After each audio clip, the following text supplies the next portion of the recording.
Mẹ trôi chất đi cả bạch.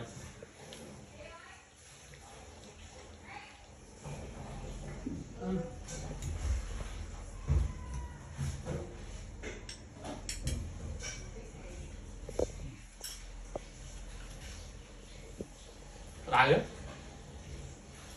Đây có đài thật đấy.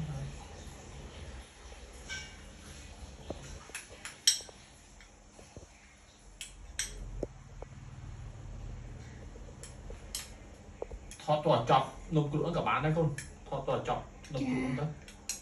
Bạch mà là tí đấy. Cái đài rồi. Không tập phí có lắm hào rồi mày 300 hộp chờ nữa nhỉ. Là cái đài tiền.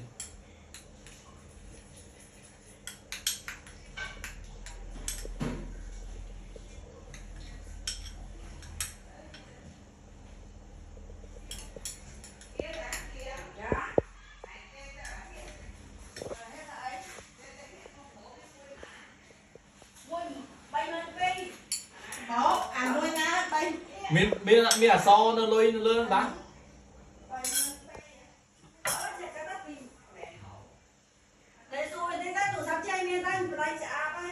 Bán này có được phân được bán này.